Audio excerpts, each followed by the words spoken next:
evening, Ridge Wreckers fans everywhere. Welcome to the 2022 Fantasy Football Week 9 recap video. It's going to be a quick one. Not a lot of comments from the team owners this week. I think pretty much everybody was occupied with the elections this week. So hopefully you got out and voted, because at the end of the day, that matters. And I'm not going to get into it because fantasy football is all that matters this time of year. But I would like to say this much. Thank you to my longtime fan and admirer, Gender Unicorn, for this gift, and I fully endorse this message. That being said, let's get right into it. Before we go any further, however, we need to start with the disclaimer. This is a comedy, okay? The opinions expressed herein are probably not my own, nor the individual even making the comment at the time. If you are my employer, a future employer, a previous employer, a neighbor, a friend, a coworker, someone I know, nobody I know, and you're offended by this, stop watching. Okay? If you're easily offended, if you need safe places, if you consider yourself to be a snowflake or someone that the world gives a shit about, this video is not for you. We're here to talk trash, sometimes say intelligent things, and talk about fantasy football. So again, if you find yourself offended by this, it's a comedy. Get over it.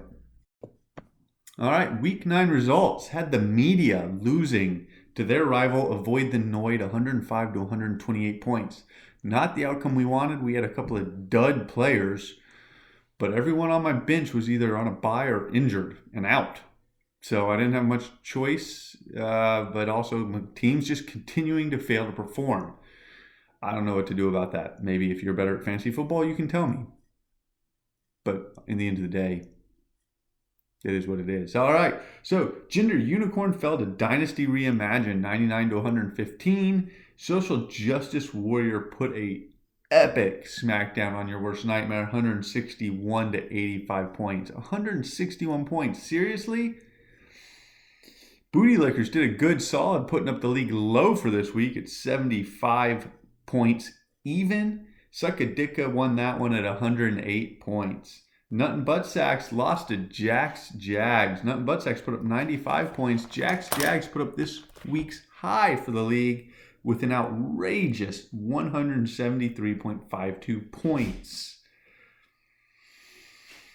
Ain't nothing you're going to do about that. Missing My Young Ho beat the Roster Baiters to round us out in the game of the week. 100 to the Roster Baiters, 89.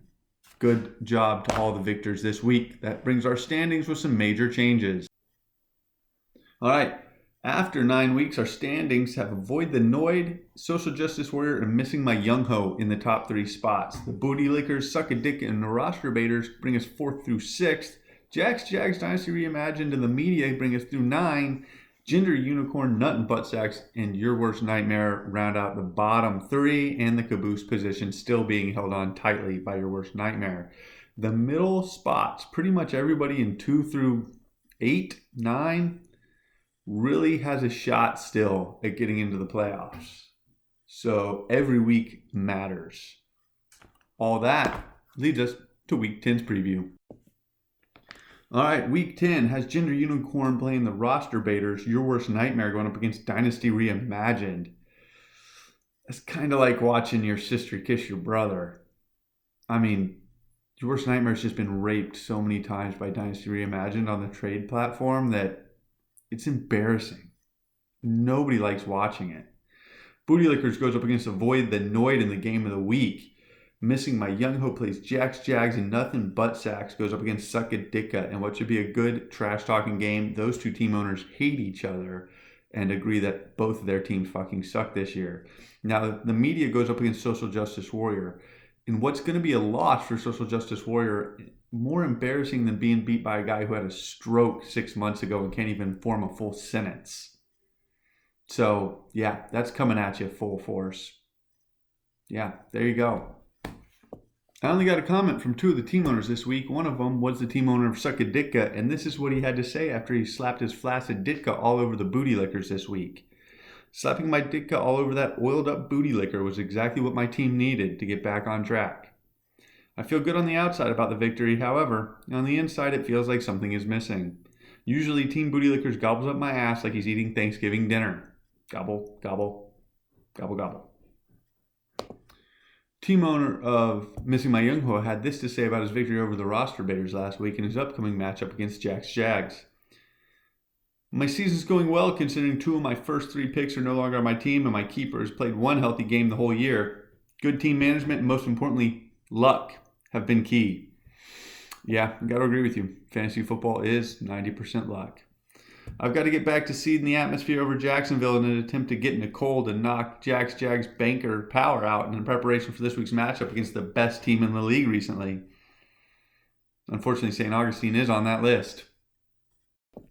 Like I said in the preview, this was a short week. Not a lot of comments, not really a lot of commentary from me. Still trying to work my way through the week, and pretty much everyone was occupied with the election. So most importantly, fantasy football is all that matters this time of year. So get out there, talk trash, beat your neighbor. Secondly, however, remember, defund the HOA. Have a good one.